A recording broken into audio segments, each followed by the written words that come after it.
جب اس ملک کی آزادی کے سلسلے میں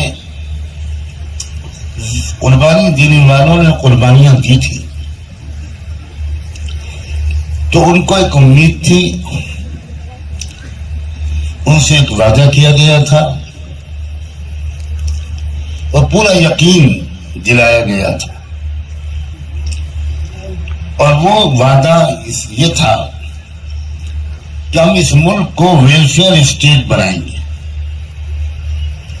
ویلفیئر اسٹیٹ کا مطلب یہ ہوتا ہے کہ ملک کے تمام شہریوں کی تمام بنیادی ضروریات کی 100% ذمہ داری ملک کو چلانے والی سرکار کی ہوگی۔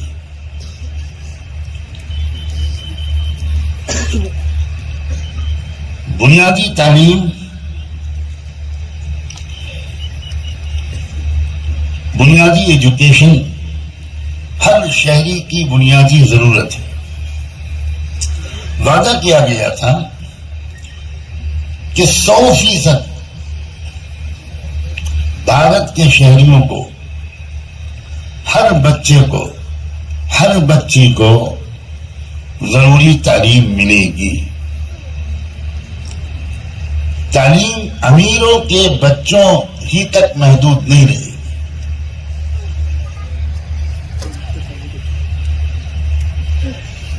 ایک برابری والا سماج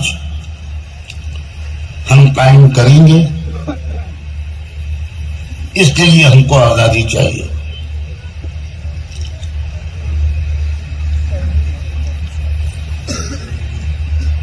ملک کے تمام شہریوں کو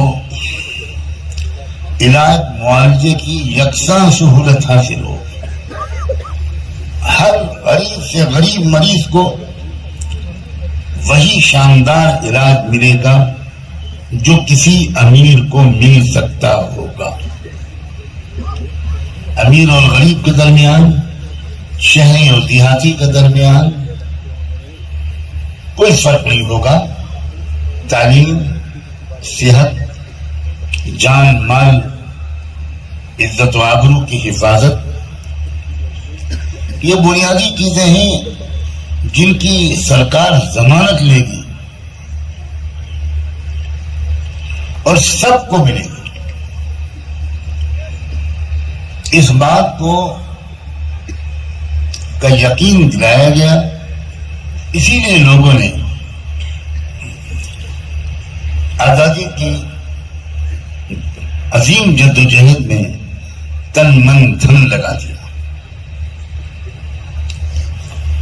اور دستور جب بنا ملک کا تو اس میں کچھ رہنما اصول لکھے گئے جس کو دستور کی انگریزی زبان میں ڈائریکٹو پرنسپلز کہتے ہیں۔ رہنما اصولوں میں لکھا گیا کہ ہم ملک کی معاشی پالیسی ایسی بنائیں گے کہ امیر اور غریب کے درمیان کوئی زیادہ فرق نہ رہے۔ اس میں لکھا گیا کہ تعلیم اور صحت جیسی بنیادی ضرورتیں بھارت کے ہر ناگرک کو حاصل ہوں گی۔ جو علاج کی سہولت کسی لکھ پتی کروڑ پتی کو ملے گی، وہی علاج کی سہولت ایک غریب کسان کے بیٹے کو بھی ملے گی۔ یہ دستور میں لکھا گیا۔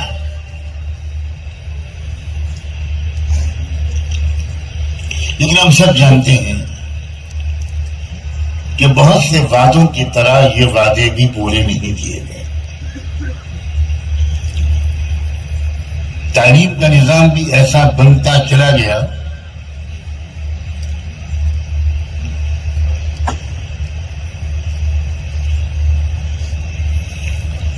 کہ صرف امیروں کے بچوں اور بچیوں کو بہت اعلیٰ تعلیم مل سکتی، غریبوں کے بچوں اور بچیوں کو وہ تعلیم بالکل نہیں مل سکتی۔ یہ تو اللہ نے مدرسوں کا جو نظام اس ملک میں چلوایا، مدرسوں کے نظام کا ایک بہت بڑا پہلو یہ ہے کہ مدرسوں کے نظام کے اندر امیر اور غریب بچے کا کوئی فرق نہیں۔ اس فرق کو دستور ہند میں جو بیان کیا گیا تھا، ملک کی سرکاروں نے تو نہیں مٹایا، لیکن مدرسوں اور مکتبوں نے مٹا دیا۔ غریب سے غریب بچہ، غریب سے غریب گھرانے کا طالب علم، وہ قرآن و حدیث کا اور علوم دینیہ کا بہت بڑا ماہر بن کے نکلتا ہے۔ کبھی زندگی میں مدرسے کی تعلیم کے دوران اس کو ایک دن بھی اپنی غربت کا احساس نہیں ہوتا، اسے اس کا بالکل احساس نہیں ہوتا کہ میرے کلاس کے، میرے درجے کے جو امیر بچے ہیں ان کو کوئی اور تعلیم مل رہی ہے اور مجھے وہ تعلیم نہیں مل پا رہی۔ یہ خیال کبھی کسی مدرسے اور مکتب کے بچے کے ذہن میں نہیں آتا۔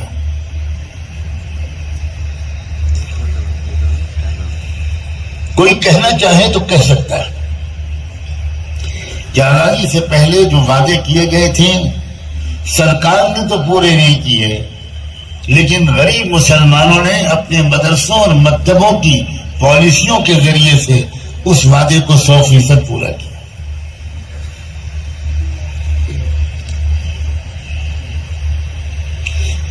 یہ مدرسے سرکار سے ایک پیسہ بھی نہیں لیتے، سرکار پر بوجھ نہیں بنتے، اور یہ اس جذبے سے کرتے ہیں کہ ان کو پتا ہے کہ ملک کی آبادی بہت ہے، سرکار پر بہت بڑا بوجھ ہے، تو مدرسے اور مکتب کے لوگ یہ کہتے ہیں سرکاروں سے کہ ہم آپ کا جتنا بوجھ بانٹ سکتے ہیں بانٹ رہے ہیں، تاکہ بڑی آبادی کے بڑے حصے کو ہم تعلیم دے دیں،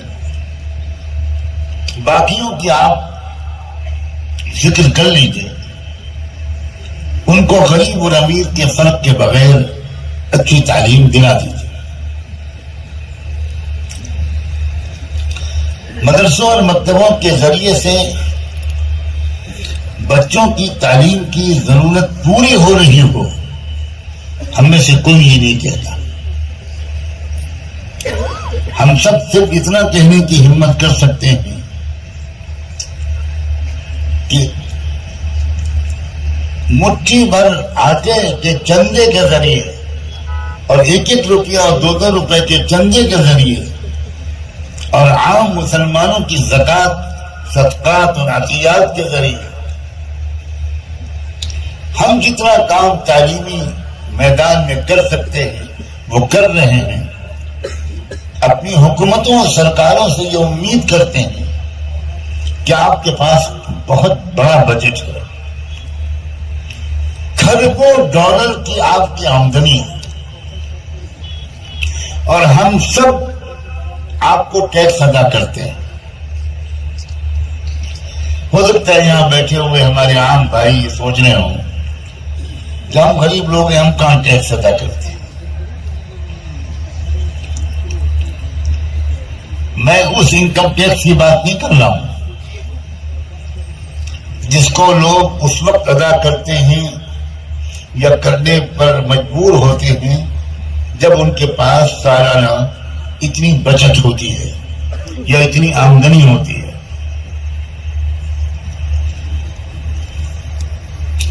میں اس ٹیکس کی بات نہیں کر رہا ہوں، میں اس ٹیکس کی بات کر رہا ہوں کہ جو آپ جب ماچس کی ڈبیا خریدتے ہیں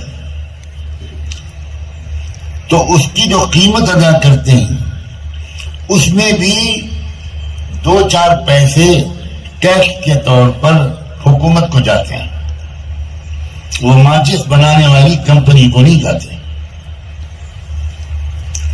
آپ ایک جوڑی موزہ خریدتے ہیں، آپ ایک چپل اور جوتے خریدتے ہیں، آپ ایک معمولی سے معمولی چیز خریدتے ہیں، آپ دوا کی 2 گولیاں خریدتے ہیں، اس میں بھی ٹیکس ہوتا ہے، وہ ٹیکس سرکار کو جاتا ہے. اس طرح اربوں ڈالر کی سرکار کی آمدنی ہے. اس کے بعد الگ سے جو ٹیکس ہیں وہ الگ، انکم ٹیکس الگ، سیل ٹیکس الگ، روڈ ٹیکس الگ، اور اللہ جانے اور کون کون سے ٹیکسز. اگر میں زیادہ ٹیکسز گراؤں گا تو کوئی سرکاری آفیسر یہاں بیٹھا ہوگا تو وہ کہے گا کہ اللہ بھلا کرے ایک نیا ٹیکس یاد دلا دیا انہوں نے، یہ تو ہم بھولے گئے تھے. جیسے سنا ہے حکیم الامت حضرت اقدس تھانوی رحمۃ اللہ علیہ نے رسوم و بدعات سے مسلم معاشرے کو پاک صاف کرنے کے لیے کتاب لکھی اصلاح الرسوم. وہ کسی بڑی اماں کے ہاتھ میں لگی. اس بڑی بی نے وہ کتاب پڑھی، بڑے دل سے دعا دی اور کہا اللہ اس مولوی کو خوش رکھے، اس نے تو بہت سی وہ رسمیں بتا دی جو ہم کو معلوم ہی نہیں تھی. کتاب لکھی گئی تھی رسمیں چھڑانے کے لیے، اور بڑی بی نے مولوی کو یہ دعا دی کہ کئی رسمیں وہ معلوم ہو گئی اس کتاب کے ذریعے جو نہ ہم کو میکے میں معلوم ہوئی نہ سسرال میں معلوم. تو ایسا نہ ہو کہ میں ٹیکسز گراؤں اور اس بڑھیا کی طرح کوئی سرکاری کرمچاری سوچے کہ بھائی یہ تو ٹیکسز ہم جانتے ہی نہیں، اس کو بھی لینا پڑے گا. اتنی آمدنی ہے حکومت کی کہ اگر کرپشن نہ ہو، اور کاش کہ کبھی وہ ایک دن ایسا آ جائے جو کرپشن کے بغیر ہم کو دیکھنے کو مل جائے، اگر بے ایمانی نہ ہو، اگر لوٹ کھسوٹ نہ ہو، اگر دیش کی محبت اور واقعی دیش کی ترقی کی سچی خواہش ہو، اگر واقعی دیش واسیوں کی زندگی کو اوپر اٹھانا سرکاروں کو مقصود ہو، تو اتنی آمدنی ہے کہ ہمارا ملک چند سالوں کے اندر دنیا کا سب سے خوشحال ملک بن جائے گا. اتنی آمدنی ہے. لیکن ایسا نہیں ہو رہا.